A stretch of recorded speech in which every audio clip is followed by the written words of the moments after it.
पहली बात तो एस्ट्रोलॉजर तांत्रिक नहीं है। हाँ, ये सबसे इम्पोर्टेंट लाइन है। हाँ, और आज के समय में तो तांत्रिक भी तांत्रिक नहीं है। हाँ, उसको नॉलेज ही नहीं। तो इतने छोटे छोटे जेमस्टोन सच में हमारे लाइफ को अफेक्ट करते हैं या कुछ परिणाम लाते हैं पहनने के बाद? हाँ, 100%। तो ये ना बेसिकली अगेन साइंस है, और रेमेडी करते समय कुछ नेगेटिव नहीं हुआ तो समझो उस रेमेडी ने वर्क नहीं किया। अच्छा, हाँ, निगेटिव नहीं हुआ, होना ही है। सबसे ज्यादा इफेक्ट इलेक्ट्रिक अप्लायंसेस पर पड़ता है, बहुत जल्दी इफेक्ट पड़ता है। निगेटिव। हाँ, कांच टूटेगा। इलेक्ट्रिक हॉरोस्कोप रीड करना है इतना इजी, क्योंकि आप एनर्जी के साथ खेल रहे हैं, तो सामने वाले की हॉरोस्कोप का इफेक्ट आपके ऊपर पड़ता है। वैसे भी बहुत से लोग ना आजकल क्रॉकरी का सामान या ये ग्लास का सामान ऐसे गिफ्ट करते हैं ना, ये नहीं लेना चाहिए, ये राहु को डिनोट करते हैं। मुझे उससे याद आया, पता नहीं ये कैमरा पे मैं पूछूं या नहीं। ओके, इसमें कोई बात नहीं। नाम ले सकते हैं सलमान खान का। बहुत ही प्रोफाउंड और बढ़िया बातें हो रही है इस पॉडकास्ट में। इतना तो कभी सुना ही नहीं, जितने भी एस्ट्रोलॉजर्स हम मिले इतना कोई बताता नहीं, लेकिन आज पहली बार इतना कुछ नया समझ में आ गया।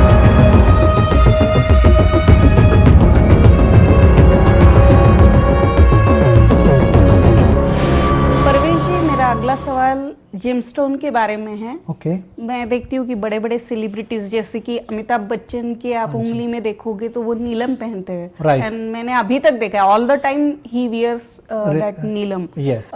तो इतने छोटे छोटे जेमस्टोन सच में हमारे लाइफ को अफेक्ट करते हैं या कुछ परिणाम लाते हैं पहनने के बाद? हाँ, 100%। तो ये ना बेसिकली अगेन साइंस है, आपको ना इसको समझना चाहिए। जिस भी एलिमेंट की कमी है आपकी बॉडी में ना, वो हॉरोस्कोप से पता चलता है। अग्नि की कमी है, वाटर की कमी है ना, और फिर 5 तत्व जो हैं, अर्थ है ना, तो सारे उनमें से किस तत्व की कमी है बॉडी में, और कौन सा प्लेनेट किस हाउस को रूल कर रहा है। तो वो जो जेमस्टोन्स हैं बेसिकली उस एलिमेंट को पूरा करते हैं आपकी बॉडी में। तो आप पुराने समय में राजा महाराजाओं के मुकुट पर रूबी देखते थे, बड़े बड़े मतलब स्टोन्स देखते थे। 100% इनका इफेक्ट आता है। लेकिन इसको बनाने का 2-3 चीजें हैं। एक तो आजकल ना सिंथेटिक बहुत आते हैं। हाँ। जो सिर्फ कांच का टुकड़ा है, नेचुरल नहीं है। तो आपको पहले तो नेचुरल लेना पड़ेगा, उसका रिफ्रैक्टिव इंडेक्स चेक करो, उसकी स्पेसिफिक ग्रेविटी खुद लैब में टेस्ट करवाओ। और राजस्थान वगैरह में माइनिंग्स होती हैं, तो वहां पर आपको A ग्रेड, A+, ऐसे करके, जो A ग्रेड भी मतलब उसका क्या होता है कि वो नकली नहीं होता। वो जैसे कि जो जब स्टोन तराश रहे हैं तो जो नीचे गिरता है उनको बनाकर फिर एक स्टोन बन जाता है ना, उसके वो पाउडर से। हाँ। तो वो ऐसे उसकी क्वालिटी बढ़ती है, इसीलिए भी इतने कॉस्टली होते जाते हैं। हाँ। है ना। तो उसकी specific gravity and refractive index वो आप चेक करवाओ खुद, और बेस्ड ऑन योर चार्ट आपको वेयर करने चाहिए। और लेकिन वो जो स्टोन है ना, नीचे से टच होना चाहिए। मैं कुछ लोगों की रिंग्स देखता हूँ, स्टोन पहना हुआ होता है, लेकिन वो जिसके ऊपर स्टोन रखा है नीचे से वो बॉडी को टच नहीं कर रहा, तो उसका कोई फायदा नहीं, क्योंकि वो जो एनर्जी उसके ऊपर आ रही है वो बॉडी के अंदर जाना चाहिए, वो एलिमेंट। अच्छा। तो लेकिन उसके रिजल्ट 100% आते हैं, बहुत अच्छे रिजल्ट आते हैं। जैसे रूबी है, सूर्य देव का स्टोन है। आपको रिगार्डलेस ऑफ योर चार्ट, मेरे गुरुजी बोलते हैं कि लाइफ में बैलेंस क्रिएट करना है ना, लग रहा है लाइफ बैलेंस्ड नहीं है, तो रूबी एक बार पहन ही लो, रूबी पहन लो, देख लो, 2-3 महीने में आपको पता चल जाएगा, चीजें स्टेबल होगी। लेकिन अगेन वो कहते हैं कि फिर निकालना है उसको, अगर अगेन ग्रोथ चाहिए तो। अच्छा। हाँ, लेकिन क्योंकि वो ना स्टैग्न करके बिहेवियर वो वहां पर ले आएगा, स्टेबिलिटी ला देगा। तो हर स्टोन की एक एनर्जी है, लेकिन अगर वो सही रत्ती का हो, सही वेट का हो, सही फिंगर में धारण किया हुआ हो और रिफ्रैक्टिव इंडेक्स प्रॉपर हो, उसके रिजल्ट 100% आते हैं। अच्छा। वो उस एलिमेंट को पूरा करता है जो बॉडी में जिसकी कमी है। हाँ, ये अगेन बहुत बड़ी साइंस है, इसको समझकर किया जा सकता है। अच्छा। तो मैंने ये भी सुना है कि उसका प्रॉपर मेटल जिससे वो धारण करते हैं, तो वो मेटल भी करेक्ट होना चाहिए, जैसे कि चांदी के अंदर मोती जाता है ऐसे। तो वो भी मैटर होता है? हाँ जी, वो मैटर। कौन सी राशि है, किस घर में है, कौन कौन से प्लैनेट्स उसको देख रहे हैं, वो सारी चीजें देखकर ही आप डिसाइड करोगे कि इसको कौन सा स्टोन बताना है। फिर एक पर्टिकुलर दशा में उसको निकालना भी है। अच्छा। अब अगर नीलम के साथ मैंने खुद टेस्ट किया है ना, क्योंकि मैंने, आप देख रहे हो कोई स्टोन नहीं पहना हुआ है ना, लेकिन ये गोल्ड का कड़ा पहना हुआ है, लेकिन स्टोन कोई नहीं पहना हुआ, तो लेकिन हाँ इफेक्ट 100% डालते हैं। और मैंने ना शायद ही कभी अपने किसी नेटिव को शायद ही कभी स्टोन रिकमेंड किया हो। अच्छा। हाँ, बहुत कम करता हूँ, क्योंकि अभी तो लोग अपने फूड को ही नहीं कंट्रोल कर पा रहे, तो स्टोन का मतलब आगे की बातें हैं ना, क्योंकि रेमेडीज के ना लेवल्स हैं, बायोलॉजिकल लेवल, फिजिकल लेवल, फिर रिचुअल्स आते हैं। हाँ। है ना, लेवल्स हैं उसके। तो लेकिन नीलम अगर जैसे शनिदेव का है, बहुत जल्दी इफेक्ट डालता है। आपके जिस भी हाउस में शनिदेव बैठे हैं, आप नीलम धारण करो, ऐसे इवेंट होने शुरू हो जाएंगे उसी हाउस से रिलेटेड। अच्छा। हाँ, वो कर्माज इमीडिएटली खत्म करने शुरू कर देगा। तो वो आपको देख कर ध्यान करके ही धारण करना चाहिए। और कोई भी रेमेडी आप कर रहे हो और रेमेडी करते समय कुछ नेगेटिव नहीं हुआ तो समझो उस रेमेडी ने वर्क नहीं किया। अच्छा। हाँ, निगेटिव नहीं हुआ, होना ही है, क्योंकि वो ना एक एनर्जी है। जब उसने निकलना है ना फोर्सफुली, तो बताकर निकलना है कि मैं जा रही हूँ। अच्छा। तो आप प्रिपेयर्ड हो जाओ कि अच्छा कैसा नेगेटिव हो सकता है। वो एस्ट्रोलॉजर का काम है आपको बताना कि ये चीजें नेगेटिव हो सकती हैं। लेकिन जब वो एनर्जी निकलेगी ना, आप रेमेडी कर रहे हो और कुछ बुरा नहीं हुआ, रेमेडी ने वर्क नहीं किया। ओके। रेमेडी ने काम नहीं किया। रेमेडी काम कर रही है, इसका मतलब बल्ब खराब होगा। आपको अभी जो बल्ब लगाया था नया, वो दोबारा चेंज करना है, फ्यूज हो गया। इलेक्ट्रिक अप्लायंसेस, सबसे ज्यादा इफेक्ट इलेक्ट्रिक अप्लायंसेस पर पड़ता है, बहुत जल्दी इफेक्ट पड़ता है। निगेटिव। हाँ, कांच टूटेगा, इलेक्ट्रिक। जब मैंने पूछा ना कि इन चीजों पर एनर्जी होती है कि नहीं, 100% होती है, आप देखोगे। हाँ, एक किसी घर का वास्तु करने गए थे, ऐसे बैठे थे, किचन में कोई नहीं था और मैं अभी जाकर बैठा ही हूं तो किचन से बहुत बुरी आवाज आई। कुछ भी गिरा नहीं, ऊपर भी कोई नहीं, नीचे भी कोई नहीं, इतनी डोर जैसे किसी ने ना कोई जग हो ना कांच का, उसको ऐसे नीचे फेंका हो। तो जब हम किचन में गए, उनकी वो होती है एग्जॉस्ट फैन, वो सारा चेक किया, कुछ नहीं था, बस वो आवाज ही थी। तो ये ऐसी चीजें आपको दिखती। जब हम कहते हैं ऑकल्ट साइंस, तो 8th हाउस से हम ऑकल्ट साइंस देखते हैं, 8वें घर से मिस्टीरियस चीजें जो इन आंखों से नहीं दिखती, लेकिन वो एनर्जीज तो है, हर जगह पर है ना। तो फ्रीक्वेंसी तो है हर जगह पर। तो वो बताकर जाती है कि मैं जा रही हूँ। तो रेमेडीज का ऐसे, तो जब आप स्टोन धारण करते हो तो बहुत जल्दी इफेक्ट आता है उसका। अच्छा। हाँ, तो सोच समझ कर करना चाहिए और टेस्ट कर लेना चाहिए पहले कि मेरे लिए है या नहीं है। अच्छे एस्ट्रोलॉजर। हाँ, बिल्कुल बिल्कुल कर लेना चाहिए। ओके। जेमस्टोन तो बहुत बड़ी बात हो गई, उसमें एक्सपेंडिचर भी है, सब कुछ है। लेकिन ओवरऑल मैं देख रही हूँ कि आजकल लोगों का खान पान, दिनचर्या ये भी बहुत गलत हो चुकी है 100%। इम्बैलेंस हो चुकी है। तो ये भी कुछ असर करता है हमारे। कर ही रहा है। आप देखो कितने लोग डिप्रेशन में हैं, कितने लोग डिप्रेस फील करते हैं अपने आप को, कितने लोग मिलते हैं। मतलब अगर आपको 10 में से तो दिन में 10 लोग मिलेंगे, 9 डिप्रेस ही हैं।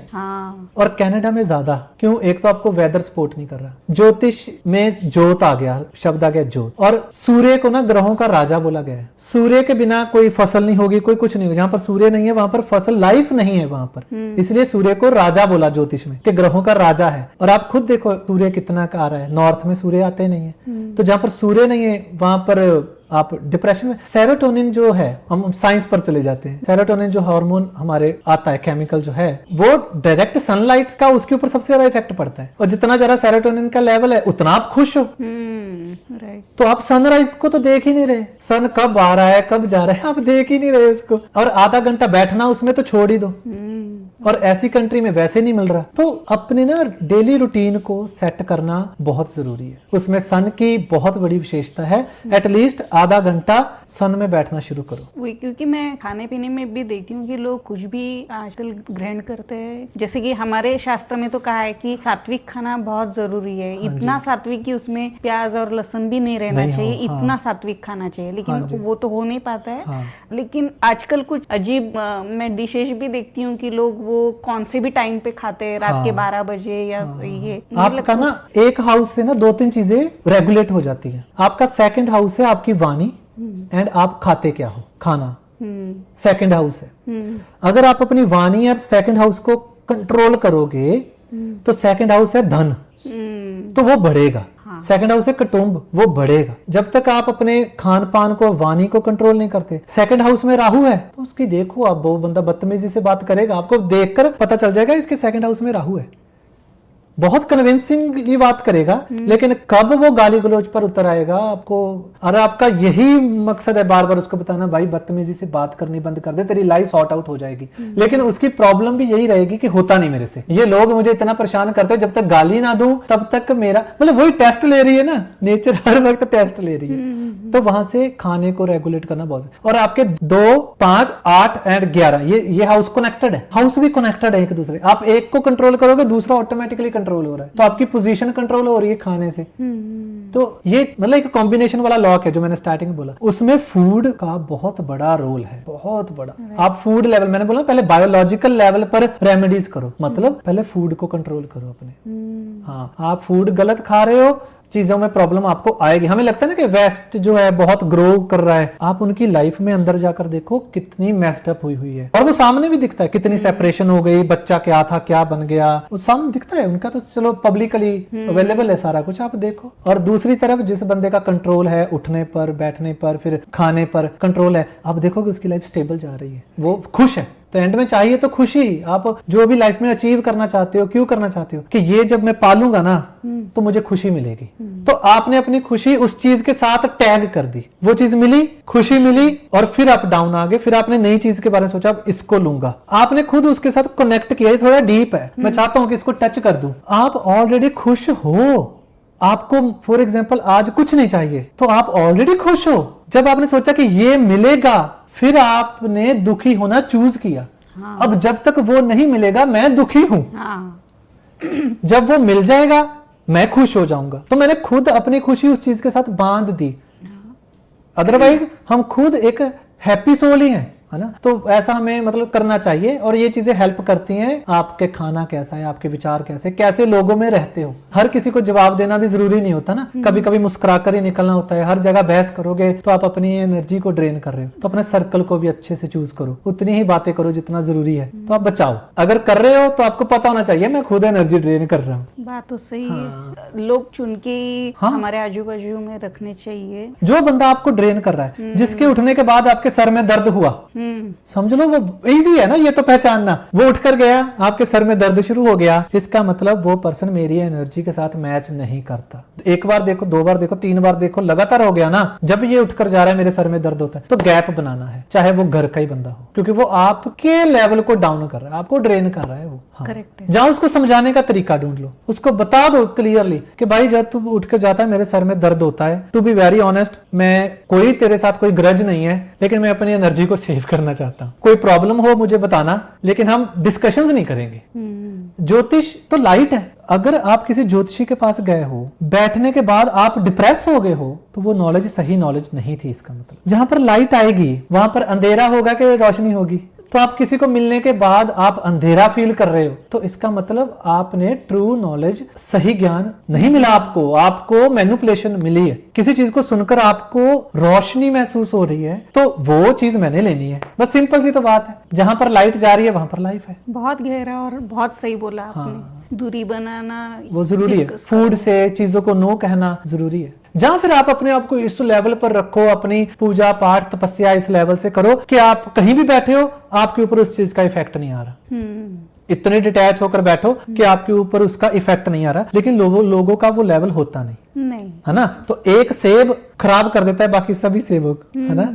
अभी माँ जी बोलते थे, जिनसे मैंने रेकी सीखी, बहुत अच्छी बात थी कि सेब तो एक खराब था, बाकी के सारे सेब सही थे, एप्पल्स, वो क्यों खराब हो गए। हालांकि मैच्योरिटी सही सेबों की ज्यादा थी।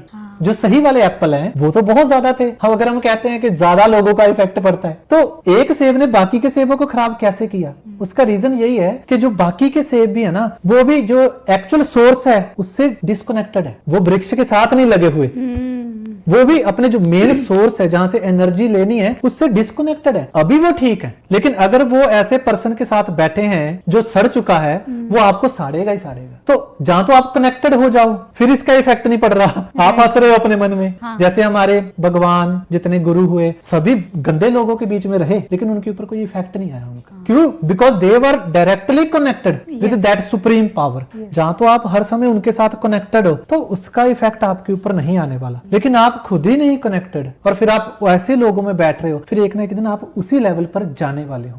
तो आप अपने रिचुअल्स करने शुरू करो, आप अपना कनेक्शन बनाओ, अपने रिचुअल्स करो, फिर उसका इफेक्ट नहीं आएगा। कभी कभी ऐसा हॉरोस्कोप आता है जो पर देखते ही मैं उनको बोल देता हूँ, लिटरली बोलता हूँ कि आपका हॉरोस्कोप 1 महीने बाद देखूंगा। मना करता हूँ मैं हमेशा। जितने आज तक कोई अगर देख भी रहे होंगे मेरे जो नेटिव क्लाइंट्स हैं, सबको हॉरोस्कोप पहले देखा है, फिर उनको मैसेज भेजा है कि नाउ यू कैन पे उसके बाद पे करते हैं, फिर मैं कंसल्टेशन देता हूँ। पहले हॉरोस्कोप देख लेता हूँ कि ये हॉरोस्कोप मेरे लिए है भी या नहीं, कि मैं देख पा रहा हूँ इसको, कि मेरे ऊपर क्या इफेक्ट आ रहा है इस हॉरोस्कोप का। अगर लगे कि एनर्जी बहुत डेंस है तो उनको मेरी कॉल जाती है कि हम हॉरोस्कोप 1 महीने बाद देखेंगे, तब तक आप ये वाला पाठ करो। तो ऐसे अपनी एनर्जी को भी प्रोटेक्ट करना पड़ता है, क्योंकि इफेक्ट पड़ता है।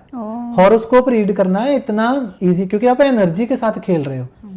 तो सामने वाले के हॉरोस्कोप का इफेक्ट आपके ऊपर पड़ता है। तो आपको कुछ ना कुछ तो रिचुअल अपना करना पड़ेगा ना, जिससे आप एनर्जाइज हो। और कभी कभी तो कुछ हॉरोस्कोप ऐसे हैं जो मेरे गुरुजी ने डायरेक्टली मुझे बोला हुआ है कि ये तो देखने नहीं, वो कॉम्बिनेशंस हैं कुछ ऐसे। अच्छा। हाँ, वो नहीं देखने हो, क्योंकि वो नहीं सुनने वाले। और अगर आप वो हॉरोस्कोप देखते हो तो मेरे गुरुजी कहते हैं कि जो हमारे सबके गुरु है ना, वो पीटते हैं आपको जुत्ती से, चप्पल निकाल कर आपके मारते हैं कि क्यों देख रहे हो इसका हॉरोस्कोप। तो अगर ये चीज आप तभी कर पाओगे जब आप में लालच नहीं है, आप में क्लाइंटेल का लालच नहीं है। आप ये सोचकर बैठे हो कि जो मेरे पास आएगा मैं उसको कुछ देना है, उससे लेना नहीं। फिर आप में मना करने की हिम्मत है, आप में नो करने की हिम्मत है। नहीं तो आप तो वेट करोगे, हाँ कोई तो क्लाइंट आए मैं देखूं और उससे पैसे लूं। तो आपको मना भी करना है। वो किसके हॉरोस्कोप करना है, वो पर्टिकुलर कॉम्बिनेशंस होते हैं जिनको मना किया जाता है और कहा जाता है आप ये वाला रिचुअल कर लो, फिर 1 महीने बाद हम देखेंगे। फिर उस समय का प्रश्न चार्ट बनाओ, फिर देखो कि प्रश्न चार्ट अब अलाउ कर रहा है उसका हॉरोस्कोप देखना, फिर करो। ये सारी चीजें तो कोई एस्ट्रोलॉजर बताते नहीं देखते, हाँ नहीं कर पाते। ये तो पहली बार ही, लेकिन उनका इफेक्ट पड़ता है। अगर आप एनर्जी के साथ खेल रहे हो तो एनर्जी आप गिव एंड टेक तो करेगी, गिव एंड टेक तो करेगी। तो बहुत है कि आप मीडियम बनकर काम करो, लेकिन जब भी कर्ता भाव तो आ ही जाता है। हम एनलाइटेड सोल्स तो है नहीं, कर्ता भाव कहीं ना कहीं आ ही जाता है कि मैं चेक कर रहा हूँ, है ना। अभी पॉडकास्ट के लिए भी बैठ रहा हूँ तो दोनों बार भगवान को बोला कि आप कर रहे हो तो मैं नहीं कर रहा, तो जो आपने बुलवाना है बुलवा दो, है ना। लेकिन कहीं ना कहीं कर्ता भाव जो आ जाता है ना, वो आपको उस एनर्जी के साथ बांध देता है। बहुत ही प्रोफाउंड और बढ़िया बातें हो रही है इस पॉडकास्ट में। इतना तो कभी सुना ही नहीं, जितने भी एस्ट्रोलॉजर्स हम मिले इतना कोई बताता नहीं, लेकिन आज पहली बार इतना कुछ नया समझ में आ गया। और ये तो वो बातें हैं जो डेली लाइफ में हमें करनी ही है। परवेश जी, हमने बहुत सारी बातें कुंडली और इस पे की है, थोड़ा वास्तुशास्त्र पे भी बात कर लेंगे। ठीक है। तो वास्तुशास्त्र या वास्तु, अच्छी वास्तु या खराब वास्तु, ये भी किसी के लाइफ पे इफेक्ट करती है? या अगर मैं खुद अच्छी हूँ लेकिन मैं जिस घर में रहती हूँ वही घर में कुछ प्रॉब्लम्स है, तो वो मेरे लाइफ में अफेक्ट करता है? ऐसे होता है? हाँ, ओके। तो यहाँ पर मैं एक चीज बताता हूँ आपको। बेसिकली वास्तु आपके हॉरोस्कोप के हिसाब से बनता है। अच्छा। हमें लगता है कि वास्तु में ये प्रॉब्लम है, या उस घर में ये प्रॉब्लम है। आप उस घर में शिफ्ट किए गए हो बेस्ड ऑन योर दशा, based on your planetary position. आपका हॉरोस्कोप वास्तु डिसाइड करता है। जैसे यहाँ पे एक इंटरप्ट करती हूँ आपको, एक बार आप बता दीजिए कि अच्छी वास्तु और खराब वास्तु की डेफिनेशन क्या है? ओके। ये कैसे हम समझे कि जिस घर में रह रहे हैं वो कुछ अच्छा फल दे रहा है नहीं दे रहा है, ये कैसे समझ में आता है? ओके, ठीक है। जैसे कुछ डायरेक्शंस, आइडियल डायरेक्शंस हैं, जैसे नॉर्थ ईस्ट है ना, साउथ ईस्ट। नॉर्थ ईस्ट भगवान शिव का स्थान है, साउथ ईस्ट देवी का है। तो नॉर्थ ईस्ट से हम हेल्थ देखते हैं, साउथ ईस्ट से हम वेल्थ देखते हैं। तो दोनों इंपॉर्टेंट है ना। इन दोनों डायरेक्शंस को अगर आपको कुछ नहीं पता, कम से कम ये 2 डायरेक्शंस आप देख लो। लेकिन मैं क्या कहना चाहता हूं, आपको नॉर्थ ईस्ट खराब ही मिलेगा अगर जुपिटर की पोजीशन चार्ट में अच्छी नहीं है। जब तक आप वो जुपिटर का, बृहस्पति का वो जो कर्स है, वो जो वहां पर जो आपने कर्म किया है उसको सॉल्व नहीं करोगे ना, आपका नॉर्थ ईस्ट खराब ही मिलेगा। जो वास्तु 2 + 2 = 4, ये वास्तु नहीं है। मैंने बोला था ना स्थान बल होता है, ग्रह के पास स्थान बल। तो किसी ऐसे ग्रह की दशा आई कि स्थान बल बढ़ा, स्थान बल और था, तो आपका स्थान चेंज होगा। मैं तो वास्तु देखता भी नहीं हूं, मैं चार्ट देखकर बता देता हूं कि आपके नॉर्थ ईस्ट में ये है, साउथ ईस्ट में ये है, आपके बेडरूम में ये पड़ा हुआ है। ये भी मेरी उन 5 प्रेडिक्शंस में से एक प्रेडिक्शंस उसके घर की भी होती है। अच्छा। कि आपके घर में ये चीज है। और उन लोगों के भी मैंने नॉर्थ ईस्ट खराब देखे जो खुद बिल्डर्स हैं, एडमिंटन में ही। अच्छा। वो बिल्डर्स हैं, सब कुछ पता है, अकॉर्डिंग टू वास्तु वो घर बना रहे हैं, लेकिन उन जिस घर में वो खुद रह रहे हैं, नॉर्थ ईस्ट में वॉशरूम है। क्यों? क्योंकि उनके बृहस्पति प्रॉब्लम में है और वो दशा ऐसी चल रही है, और घर वो वाला घर नहीं बिक रहा, बाकी सभी बिक रहे हैं, जिसमें खुद रह रहे हैं वो नहीं बिक रहा, क्योंकि वो आपको वो कर्मा सॉल्व करना है सबसे पहले। तो आपको वैसा ही वास्तु मिलता है जैसे आपकी प्लैनेटरी पोजीशन होती है। इसको ना स्वेलो करना थोड़ा मुश्किल है, विश्वकर्मा जी ने वास्तु के बारे में बताया। विश्वकर्मा प्रकाश किताब बुक है, होली बुक है, उसको पढ़ो, वास्तु के बारे में ज्ञान मिलता है। ठीक है, विश्वकर्मा प्रकाश। तो कुछ लोग डिबेट करते हैं कि विश्वकर्मा जी ने वास्तु के बारे में बताया है, ज्योतिष का उसमें कुछ नहीं है। लेकिन आप ये कैसे सोच सकते हो कि विश्वकर्मा जी को ज्योतिष का नहीं पता होगा? आप पता ही होगा। 100% उनको वास्तु ज्योतिष का पता है। उनको वो ज्योतिषी हैं, इसीलिए उन्होंने उसके बाद विश्वकर्मा प्रकाश लिखा है। लेकिन विश्वकर्मा सिर्फ प्रकाश को पढ़कर आप ये कह रहे हो कि इसमें ज्योतिष का नहीं लिखा, तो ये गलत हो जाता है। आपको वैसा ही घर मिलता है जैसी आपकी प्लैनेटरी पोजीशन है। घर के सामने पॉन्ड मिलेगा, घर के बैक पर गार्बेज बिन मिलेगा, नॉर्थ ईस्ट में टॉयलेट मिलेगी, साउथ ईस्ट खराब मिलेगा, ब्रह्म स्थान पर सीढ़ियां आएंगी, वो आपके हॉरोस्कोप से पता चलता है। तो जब तक आप वो रेमेडीज नहीं करोगे, कार्मिक रेमेडीज नहीं करोगे, आपको सही वास्तु नहीं मिलने वाला। तो वास्तु को वैसे अच्छा करने के लिए सबसे पहले तो घर की सफाई करो। जितना आपने गार्बेज इकट्ठा किया हुआ है जो कभी इन फ्यूचर यूज करेंगे और पिछले 5 साल से नहीं किया यूज, उसको घर से निकालो, डिटॉक्सिफाई करो घर को भी। तो और नीट एंड क्लीन रखो। सबसे पहले तो यही है, घर की सफाई करो। उसके बाद फिर स्ट्रक्चरल इश्यूज आते हैं कि नॉर्थ ईस्ट खराब हो गया या साउथ ईस्ट खराब हो गया, तो आपको दोनों तरह की रेमेडीज करनी पड़ेगी। अपने हॉरोस्कोप को पहले देखो ध्यान से कि कौन सा प्लेनेट कहां पर बैठा है, मेरे से क्या करवाना चाहता है। आप ये सोचो, आपको शनि 4th हाउस में मिला तो कुछ तो वो कह रहे होंगे ना कि ये कर लो, और आप नहीं कर रहे, आप तक हुए हो कि नहीं मैंने ये नहीं करना, तो आप वो काम पहले करो, हॉरोस्कोप लेवल पर रेमेडीज करो। घर आप देखोगे अपने आप चेंज होगा। ऐसे भी होता है, खराब दशा आएगी, आप किसी पार्टी में जा रहे हो या कुछ लोग आपके घर पर आ रहे हैं, आपको एक गिफ्ट देंगे, आप उस डायरेक्शन में रख दोगे जहां पर नहीं होना चाहिए, दशा खराब है। और जहां कोई किसी के घर गए, आपने सोचा हाँ ये चीज कब से पड़ी है, चलो उनको गिफ्ट दे देते हैं, आपने घर से निकाली, आपका चीजें ठीक होनी शुरू होगी। सो दशा का, जैसे वो थ्योरी है ना, थ्योरी ऑफ रिलेटिविटी है ना, स्पेस एंड टाइम, तो ज्योतिष बेसिकली स्पेस एंड टाइम ही तो है। Space birth, place of birth, and time, time ही तो ले रहे हैं उसमें, तो it's a theory of relativity basically, जो हमारे ऋषियों ने कब से निकाली, कब से निकाली। तो ज्योतिष और हॉरोस्कोप आपका बेसिकली स्पेस एंड टाइम ही है। तो जब जब टाइम चेंज होगा आपकी स्पेस चेंज होगी, और जब जब स्पेस चेंज हो रही है कुछ तो हो रहा है ना टाइम में, तो ये है। और वास्तु स्पेस है। 2 क्वेश्चंस पूछती हूँ इसके रिलेटेड। पहले तो अभी आपने कहा कि गिफ्ट्स के बारे में। हाँ। सिंपल सा सवाल है कि इतने सारे हर दिन आए हमें गिफ्ट्स मिलते हैं, हाँ। सब हमें एक्सेप्ट करने चाहिए या उनको पोलाइटली बोलना चाहिए कि नो गिफ्ट? कुछ गिफ्ट्स ऐसे हैं जो नहीं लेने चाहिए। जैसे कि अच्छा ये ना डीप है। जैसे कैसे पता चलता है कि उस बंदे का वो प्लेनेट कहां पर बैठा है, उस बंदे को बताया जाता है कि ये वाले गिफ्ट्स मत लियो। जैसे शुक्र केतु इकट्ठे बैठे हैं, शुक्र देव ऑलरेडी वीक है ना, केतु का काम क्या है, हर चीज को हाफ करना। और आप उनकी लाइफ का देखो, उनके सेपरेशन का इशू, स्पाउस के साथ इशू आपको दिखेगा, बताएंगे वो खुद, है ना। शुक्र केतु इकट्ठे हो गए तो ये चीजें वो स्टोरीज बताएंगे कि कैसे लाइफ में स्पेसिफिकली इन पार्टनरशिप लाइफ में अप डाउन कैसे हुए। तो फिर आप परफ्यूम गिफ्ट कर रहे हो तो वो आपको प्रॉब्लम करेगा। वैसे भी बहुत से लोग ना आजकल क्रॉकरी का सामान, जहाँ ये ग्लास का सामान ऐसे गिफ्ट करते हैं ना, ये नहीं लेना चाहिए, ये राहु को डिनोट करते हैं। अच्छा। हाँ, अगर अब आ गया है, पहले तो कोशिश करो कि उसके ऊपर ही, इनविटेशन कार्ड के ऊपर ही लिख दो कि बॉक्स गिफ्ट मत लेकर आओ, है ना। लेकिन अगर फिर भी आ रहा है तो अगर तो पोलाइटली वो कह सकते हैं कि आप नहीं, तो कोशिश करो कि ऐसे ही आगे किसी को ट्रांसफर करने के, क्योंकि हमें सोशली भी रहना है ना। हाँ। तो वो चीज हो नहीं पाती उस लेवल पर। तो ये चीज है, कोशिश करो अवॉइड करो। कुछ चीजें ऐसी हैं जिनको हमें अवॉइड करना चाहिए, जिसमें परफ्यूम हो गया, अचार हो गया, ये ग्लासेस हो गए, इनको अवॉइड करना चाहिए। अच्छा। हाँ। और वो हॉरोस्कोप के बेस, यानी ऐसे जनरल नहीं है, जैसे कि हाँ। अगर मुझे क्रॉकरी नहीं सजेस्ट किए तो आपको ऐसे नहीं है, आपका कुछ अलग हो सकता है। हाँ, वो अलग हो सकता है उनके। हाँ। उनमें वो प्लेनेट की पोजीशन कैसी है, क्या वो उनकी एनर्जी चाहते हैं, कुछ ना कुछ। जहां तो आप एज ए प्रोडक्ट मत देखो, आप एज ए एनर्जी देखो। जहां तो कोई एनर्जी आ रही है, जहां जा रही है ना, तो ये वाली एनर्जी मुझे चाहिए या नहीं चाहिए, ये देखना है। एनर्जी की बात आप कर रहे हो तो थोड़ा ये भी बता दीजिएगा कि एनर्जीज है क्या, यानी कि अभी ये ग्लास यहाँ पे है तो इसमें भी कुछ एनर्जी है। हाँ। यानी लिविंग थिंग्स के बारे में मैंने सुना कि उनकी खुद की एनर्जीज रहती है, good energies, bad energies. Okay. लेकिन थोड़ा सरप्राइजिंग ये लगता है कि जिस चीज में जान ही नहीं है उसकी क्या एनर्जी हो सकती है। ओके, तो आपने ना कभी शायद एक्सपीरियंस किया हो,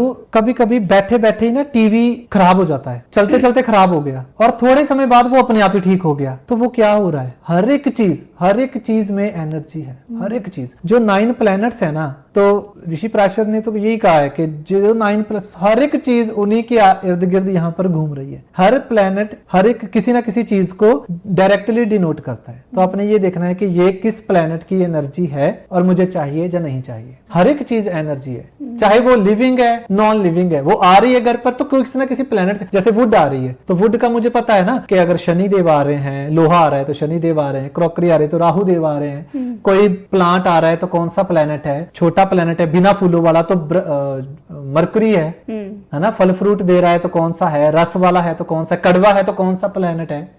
तो वो स्टडी है सारी, है ना। तो अगर आप उतनी स्टडी में नहीं भी जा रहे लेकिन आपके पास कोई अच्छे एस्ट्रोलॉजर हैं तो वो आपको अलाइन कर देते हैं कि ये चीजें लेनी है, ये चीजें नहीं लेनी चाहिए। वो आपकी एनर्जी के साथ घर के साथ अलाइन नहीं कर रही, तो वो आपको क्लियर हो जाता है वहां से। हाँ। मैं ना प्लांट बेस्ड रेमेडीज बहुत देता हूँ। अच्छा। जैसे कभी कभी ना कुछ रेमेडीज की ना आपके पास सिद्धि होती है। सिद्धि वर्ड मतलब कुछ रेमेडीज आपके हाथों से ही जानी है लोगों को। मैं कोई भी और रेमेडी कोई दूंगा, हो सकता है वो वर्क नहीं करेगी, लेकिन कुछ रेमेडीज होती है जो मुझे पता है कि ये कुदरत ने मुझे असाइन कर दी, ये रेमेडी मैंने देनी है और वर्क होना है, काम होना है। तो उनमें से ना प्लांट बेस्ड रेमेडीज है जो मैं देता हूँ। ओके। हाँ, कि पर्टिकुलर कॉम्बिनेशन है शुक्र देव का तो कौन सा प्लांट लगाना है घर पर, मंगल देव आ गए कौन सा प्लांट लगाना है। और इसके इफेक्ट इतने फास्ट हैं, लेकिन प्रॉब्लम पता क्या है कि ये रेमेडीज फ्री में हो जाती हैं। लोगों को ना फैंसी रेमेडीज चाहिए, जिसमें हजारों डॉलर लगे, फिर उनको अंदर एक प्लेसिबो इफेक्ट, एक सेटिस्फेक्शन आती है कि हाँ इतने डॉलर लगे अब तो कुछ होगा। रेमेडी नेचर को कोई मतलब नहीं, आप $100 दे रहे हो या $0 दे रहे हो। नेचर को आपका भाव चाहिए, आपकी इंटेंशन चाहिए कि आप किस इंटेंशन के साथ उस काम को कर रहे हो। आप अगर आज घर पर जाकर ये भी बोल दोगे ना कि हे भगवान मुझे ये पता चल गया और मैं ये काम करूंगा, आप करवा लो प्लीज, आपकी रेमेडी हो गई। क्योंकि इंटेंशन साफ हो गई, इंटेंशन क्लियर हो गई। तो उसमें से प्लांट बेस्ड रेमेडीज जो मैं देता हूं ना, तो वो मतलब अब तक मैंने ऐसा एक भी क्लाइंट नहीं सुना जिनके वो वर्क नहीं किया। 100% वो वर्क हुई है। और वो भी कह रहा किसी नई चीज को आप पैदा कर रहे हो, बढ़ा रहे हो, तो ये सात्विक रेमेडीज आती हैं। तो मेरा सजेशन भी यही रहता है, सात्विक रेमेडीज करो जिसमें किसी का कोई नुकसान ना हो। तामसिक रेमेडीज जहाँ जो बोलते हैं ना बाहर कोई ऐसा कर दो वो कर दो, उन चीजों से बचो। वो आप और गंदे कर्म क्रिएट कर रहे हो अपने ऊपर। हाँ, तो उनसे बचना चाहिए आपको। झाड़ फूक ये वो, पहले बंदे की अवस्था देखो। आप किसी एनलाइटेड पर्सन के पास जा रहे हो जहाँ आप किसी, पहली गल तो एस्ट्रोलॉजर तांत्रिक नहीं है। हाँ, ये सबसे इंपॉर्टेंट लाइन है। हाँ, और आज के समय में तो तांत्रिक भी तांत्रिक नहीं है। हाँ, उसको नॉलेज ही नहीं। तो पहले तो आपको अगर ये पहले क्लियर करो कि मैं ज्योतिषी के पास जा रहा हूँ या तांत्रिक के पास जा रहा हूँ।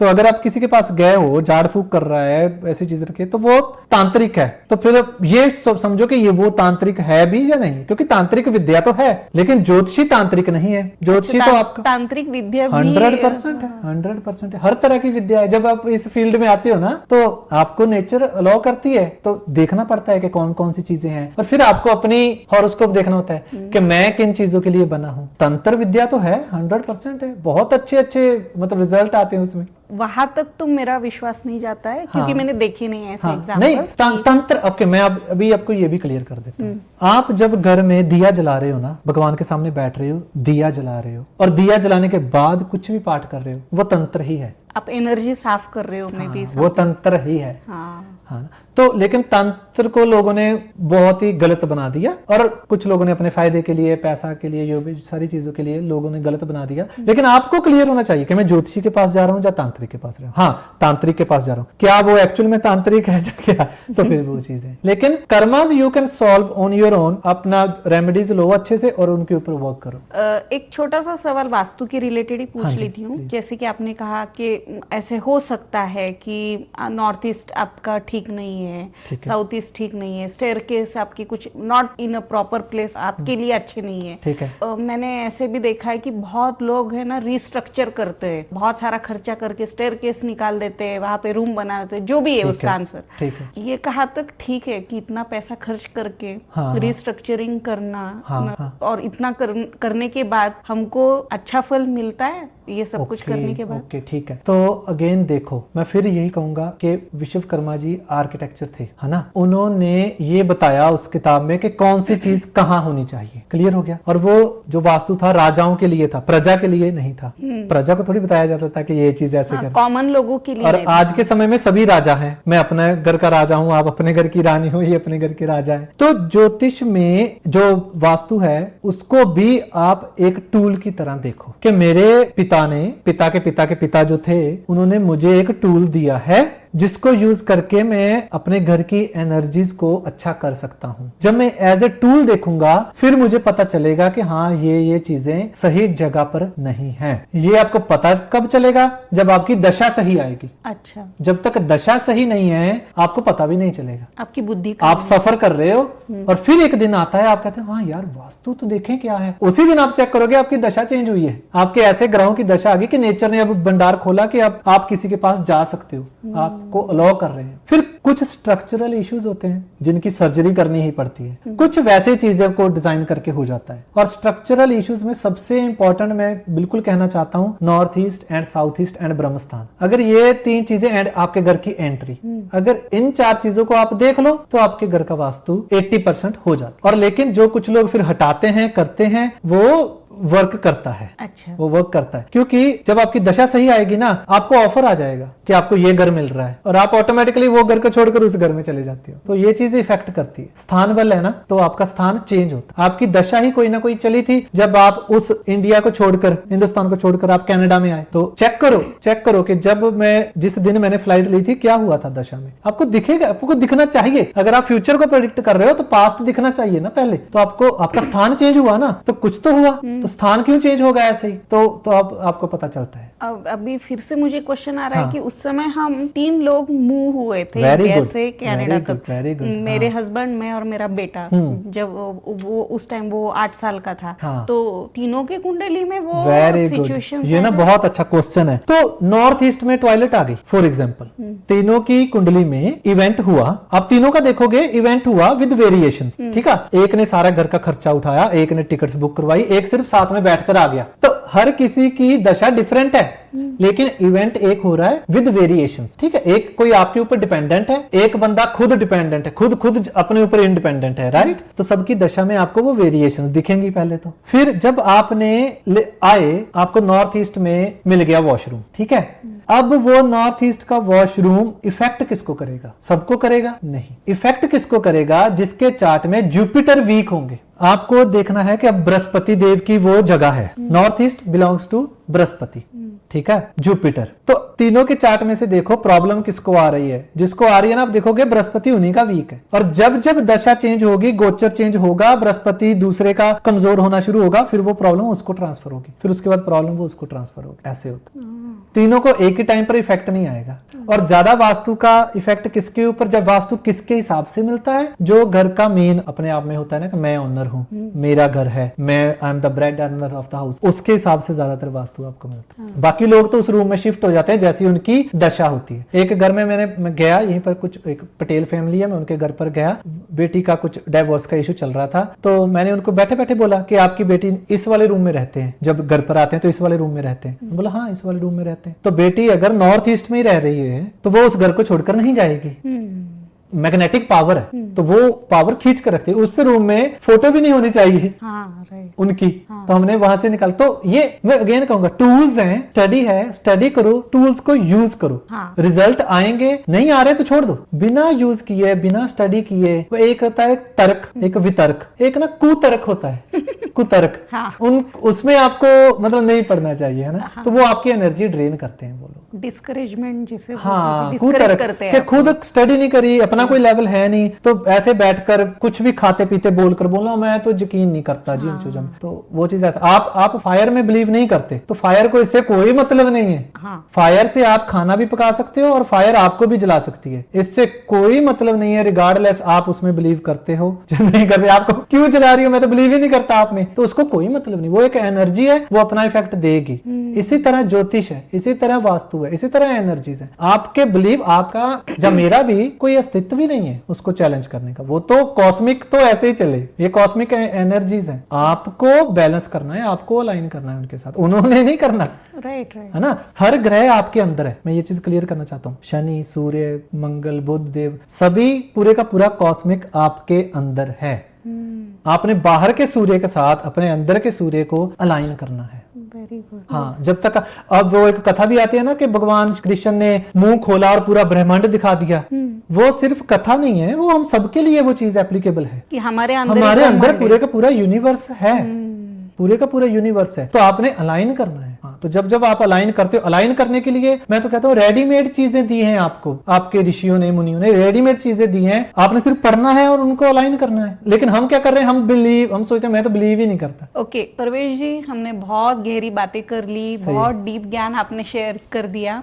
थोड़ा अभी लाइटर मोड पे जाते हैं। ठीक है। मैं आपके साथ कुछ रैपिड फायर क्वेश्चंस मैं आपको पूछूंगी, ठीक हो है। सके तो शॉर्ट में आंसर देना, अगर उसका कोई बिग एक्सप्लेनेशन है तो कोई बात नहीं, आप Okay. वो भी बता सकते। One planet that has the strongest influence on human life. Great, बहुत अच्छा क्वेश्चन है। सो इसमें 3 प्लेनेट देखने हैं हमने। अच्छा, ठीक है, सबसे पहले कि मेरी लग्नेश कहाँ गया। लग्नेश मतलब फर्स्ट हाउस का जो मालिक है वो कहाँ पर है। सो योर लग्नेश, जो फर्स्ट हाउस का मालिक है, उसका बहुत बड़ा इंपैक्ट है लाइफ के ऊपर।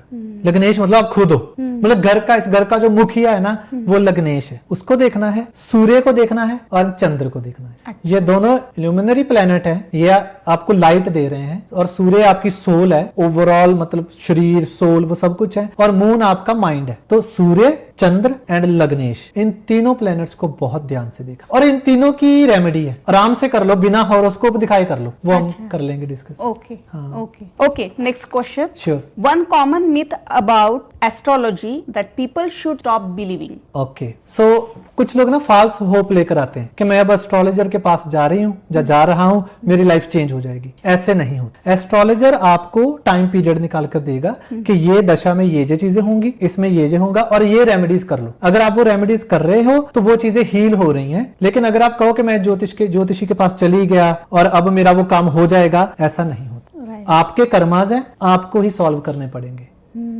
ज्योतिषी ये बता देगा कि ये कर्माज आपने किए हैं, ये रेमेडीज कर लो, फिर लाइफ आगे जाकर ठीक होगी, हैप्पीनेस आएगी, खुशी आएगी, और यहाँ से आएगी। जैसे कि डॉक्टर प्रिस्क्रिप्शन लिख के देगा, मेडिसिन लिख के देगा, अभी आप वो कैसे ले रहे हो, ऑन टाइम ले रहे हो, नहीं ले रहे हो, वो आपके कर्म पे आप। हाँ, तो जो फॉल्स होप लेते हैं ना कि मैंने तो इतने ज्योतिषियों को अपना चार्ट दिखा दिया, ये कर लिया, वो कर लिया, उससे नहीं काम होते। आपको करना पड़ेगा, काम करना पड़ेगा, कर्माज आपके हैं, आपको सॉर्ट आउट करने पड़ेंगे। तो मैं किसी का हॉरोस्कोप देख रहा था, 8th हाउस में मतलब ऐसे प्लैनेट थे, तो मैंने उनको प्रेडिक्ट किया कि बहुत ही तेज चलने वाले जानवर को मारा है। This was my prediction. तो प्रेडिक्शन से ऐसी नहीं रहती है ना कि पैसा आ रहा है टिकता नहीं, उसको बताना है कि तूने क्या किया है। बहुत तेज चलने वाले जानवर को मारा गया है, बताओ किसको मारा था, बहुत तेज चलने वाले। तो उस बंदे के पास ऐसा नहीं होगा कि हाँ ऐसा किसी को ऐसे मारा, उसके पास वो अच्छी खासी एक स्टोरी होगी। तो उसने बोला कि जैसे पेड़ होते हैं ना, पेड़ों में ऐसी कुछ जगह बन जाती है जिसमें बहुत से सांप रहते हैं, तो बहुत से सांपों को एक ही टाइम पर मारा, बहुत से सांपों को एक ही टाइम पर मारा। यहाँ पर तो एक सांप को मारना ही बहुत बड़ा लिखा गया है कि पाप है, बहुत से सांपों को एक ही टाइम पर मारा। तो फिर कर्म किसका है, उसका है। सॉल्व किसको करना है, उसको करना है। प्रॉब्लम्स किसको आ रही है, उसको आ रही है। तो उसकी मैंने रेमेडी बतानी है। अब रेमेडी में कह दूंगा कि पूजा करवा लो, उससे नहीं होने वाला। आपको बता दिया कि यहाँ पर प्रॉब्लम है, अब उसको सॉल्व करने के है वेज, उसको बताना है कि क्या क्या करना है, तो वो वाली चीजें करेगा। वहां से फिर उसकी जेल यात्रा बंद होगी, फिर उसके कोर्ट केसेस बंद होंगे जिनमें वो फंसा हुआ है, ऐसे ही जैसे सांपों को मारा था। राइट, पता चलता है वो। मुझे उससे याद आया, पता नहीं ये कैमरा पे मैं पूछूं या नहीं, ओके, पूछ लो, कोई बात नहीं। नाम ले सकते हैं सलमान खान का। हाँ। कि उसके जो इतने सारे कोर्ट केसेस चल रहे हैं अभी, शायद हाँ। उसकी कुछ पिछले पास्ट लाइफ से कनेक्टेड है ये। हाँ, पास्ट लाइफ का भी है तो इस लाइफ का भी तो है ना। हाँ, है वो जो उसने हाँ, हिट एंड रन का जो किया, इस लाइफ का भी तो है। वो कर्मस तो दिखते हैं हमें बाहर से, पता क्या दिखता है, बहुत अच्छी लाइफ दिखती है, लेकिन उतनी अच्छी लाइफ है नहीं। क्योंकि मैं ऐसे पंजाबी सिंगर्स के साथ भी मैं रहा हूँ, जो बड़े अच्छे सिंगर्स हैं पंजाबी इंडस्ट्री के, अच्छे लोगों के साथ रहा हूँ, उनके साथ टाइम स्पेंड किया है, वेकेशंस पर गया हूँ उनके साथ। अच्छा। तो बाहर से जो लग्जूरियस लाइफ हमें दिखती है ना, अंदर बहुत प्रॉब्लमेटिक लाइफ है। तो हमें बाहर से देखने लगता है इसने इतना कुछ किया, ये तो ग्रो कर रहा है। वो ग्रो नहीं कर रहा होता, उसकी लाइफ, उसको पता है कि क्या प्रॉब्लम कहाँ पर स्टक है वो। इसका मतलब है सबको सफरिंग है, सबको ही वो हाँ, भोग है। आप जिस लोक में है वो सफरिंग तो रहेगी। किसको नहीं रही? भगवान कृष्ण, भगवान राम, जितने हमारे गुरु हुए, सबको सफरिंग रही है। लेकिन ये कर्मास कुछ थे तभी तो जन्म लिया ना। Right, okay, next question. Sun sign और moon sign which is more important? दोनों दोनों दोनों दोनों दोनों। ये सन साइन यानी ज्यादा वेस्टर्न नहीं हुआ? ये लोग जो महीने पे डिसाइड करते हैं। तो सन बेसिकली, सन साइन से हमें कुंडली देखनी है, सन को लगन बनाकर कुंडली देखनी है, क्योंकि वहां से हमें पता चलता है फिजिकली कौन कौन से इवेंट हो रहे हैं। अच्छा। हाँ, और मून से भी हमें लगन बनाकर देखना है कि इमोशनल लेवल पर क्या क्या हो रहा है। अब इमोशनल लेवल पर तो मैं बहुत अच्छा बन गया, फिजिकल लेवल पर, ग्राउंड लेवल पर वो हो नहीं रहा, तो वहां पर मून साइन भी देखना है, सन साइन भी देखना है, दोनों इंपॉर्टेंट है। ओके, हाँ जी। One daily habit that can improve planetary balance in life. Okay, great. तो आप कुछ ना करो बेशक, लेकिन आप डेली कोई भी एक रिचुअल पकड़ लो। वो कुछ भी हो सकता है रिचुअल, वो सिर्फ इतना भी हो सकता है कि मैंने सिर्फ दिया जलाना है। अच्छा। मैंने शाम को भगवान के सामने बैठकर दिया जलाना है। वो रिचुअल जो आप कर रहे हो ना, वो लाइफ में आपका भाग्य उदय करेगा। क्योंकि जो प्रिंसिपल्स है ना, जो रूल्स एंड रेगुलेशंस हैं, रूल्स हैं, वो हम 9th हाउस से देखते हैं। 9th हाउस क्या है? आपके रिचुअल्स भी हैं, रूल्स हैं, और आपका भाग्य भी है। जब आप किसी एक रिचुअल को पकड़ते हो और उस रिचुअल को डेली करते हो एक ही टाइम पर, तो आप 9th हाउस की रेमेडी कर रहे हो। अच्छा। और वो लाइट से रिलेटेड हो तो बहुत ही अच्छा, जैसे दिया जलाना है, कोई भी पाठ करना है। तो कोई एक रिचुअल तो आप जरूर पकड़ो और सोचो कि मैंने ये डेली करना ही करना है। उसी से बहुत सी चीजें बैलेंस होनी शुरू हो जाएगी। बहुत इजी है और बहुत मुश्किल भी। ओके। हाँ, इजी ऐसे कुछ लगना नहीं, सिर्फ माइंड को बताना कि मैंने ये 12 घंटे जो दिन के होते हैं, इन 12 घंटों में मैंने ये काम करना ही करना है। बस इतना कर लो। समय कोई भी हो, इसको भी छोड़ दो, चाहे सुबह हो जाए, दोपहर को हो जाए, शाम को हो जाए, मैंने लेकिन ये काम 12 घंटों में करना ही है, जिसमें मेरी कोई मतलब नहीं है, मतलब जिसमें मेरी कोई इच्छा नहीं है, मतलब कोई विश नहीं है, लेकिन ये काम मैंने करना है। बट वो रिलेटेड टू रिलीजन होना चाहिए। अच्छा। है ना, 9th हाउस है ना, तो जैसे दिया जलाना, ये एक ही काम करना शुरू कर दो, आपकी लाइफ की बहुत सी चीजें सॉर्ट आउट हो जाएंगी। ये प्रैक्टिकली फील किया गया है। अच्छा। प्रैक्टिकली देखा है, बहुत से लोगों को बताया है, लाइफ ऑटोमेटिकली ट्रैक पर आई है। Very nice. ओके परवेश जी, आपने तो बहुत अच्छी अच्छी बातें शेयर की। सबसे बढ़िया बात क्या लगी कि आपने एस्ट्रोलॉजी को एस्ट्रोलॉजी बोल के बात नहीं की, लेकिन उसको विज्ञान का एक पर्सपेक्टिव आपने शेयर किया। वो सबसे बड़ी बात है। इससे मुझे लगता है कि सिर्फ बुजुर्ग वर्ग नहीं, लेकिन जो भी हमारे मेरे जनरेशन के या यंग जनरेशन के लोग हैं, सभी उससे कनेक्ट कर पाएंगे। बहुत सरल भाषा में आपने उसको समझाया है। पर्सनली मुझे बहुत बढ़िया लगा। जाते जाते लास्ट मैं आपको क्वेश्चन पूछ लेती हूँ। जैसे कि मैं सबको ही पूछती हूँ कि जैसे जो लोग बहुत अनसर्टन है उनके लाइफ में, उनको पता ही नहीं है कि करना क्या है, बहुत उथल पुथल चल रहा है, हाँ। एस्ट्रोलॉजी के पर्सपेक्टिव आप उनको क्या मैसेज देना चाहोगे कि कैसे वो खुद की लाइफ संवार सकते हैं? तो इसमें 3 चीजें हैं। नंबर 1 तो जो मैंने बताया कि डेली एक रिचुअल करना शुरू कर दो, नंबर 1। नंबर 2, महीने में 3 इवेंट होते हैं। अमावस्या जब मून नहीं होता, पूर्णिमा जब फुल मून होता है, एंड संक्रांति। अब संक्रांति बहुत से हर एक रिलीजन में मनाई जाती है। संग्रांद पंजाबी में बोलते हैं संग्रांद। आप संग्रांद पूछो ना कि संग्रांद को होता क्या है, बहुत से मेरे पंजाबी फ्रेंड्स हैं, वो संग्रांद वाले दिन गुरुद्वारे जाएंगे, है ना, लेकिन उनको पूछो कि संग्रांद मतलब क्या, संक्रांति मतलब क्या, हो क्या रहा है आज के दिन, कुछ तो हो रहा होगा आज, इसलिए आप जा रहे हो। तो अगर वो ये भी कहते हैं कि हम ज्योतिष में बिलीव नहीं करते ना, तो संक्रांति या संग्रांद ज्योतिष से ही निकला हुआ शब्द है। क्योंकि संक्रांति को क्या होता है, सन अपना साइन बदलता है। जब सूर्य एक राशि से निकलकर दूसरी राशि में आते हैं, उस दिन को, जिस दिन वो आते हैं, उस दिन को संक्रांति मनाई जाती है, जब संग्रांद बोला जाता है। तो आप ऑटोमेटिकली ज्योतिष में ही हो, आप बाहर हो ही नहीं ज्योतिष से, चाहे किसी भी कम्युनिटी को बिलोंग करते हो। तो संग्रांद आ गई, अमावस्या एंड पूर्णिमा, ये 3 इवेंट, 3 डेज आते हैं। इन 3 डेज को मार्क कर लो, हर महीने में 3 ही दिन। इन 3 दिनों में कुछ ना कुछ हाथ से डोनेट करो। अच्छा। कुछ भी डोनेट करो, एटलीस्ट कुछ नहीं लेकर जा सकते, एक फूल तोड़ो, गुरुद्वारे मंदिर जाओ, वहां पर भगवान के सामने रखो और थोड़ी देर बैठो, थैंक्स करो, ग्रेटिट्यूड में जाओ इन 3 दिनों में। क्योंकि इन 3 दिनों में एनर्जी बहुत, जहां तो बहुत अच्छे काम होंगे आपके, जब बहुत ही वो वाले होते हैं, उस इन दिनों में कुछ काम स्टार्ट करोगे, क्योंकि एनर्जी बहुत हाई लेवल पर होती है। तो जब ये 3 दिनों पर आप ग्रेटिट्यूड में जाते हो, कुछ ना कुछ ऑफर करते हो भगवान को, मत्स्या पूर्णिमा, अमावस पूर्णिमा एंड संक्रांति, इन 3 दिनों में कुछ ना कुछ डोनेट करते हो और बैठते हो थोड़ी देर, तो लाइफ ऑटोमेटिकली ट्रैक पर आती है। ये होगी दूसरी चीज। तीसरी चीज, प्रोफेशनल कंसल्टेशन लो, किसी अच्छे एस्ट्रोलॉजर से बात करो। जैसे अपनी कंपनी का नाम है द त्रिदेव एस्ट्रोलॉजी,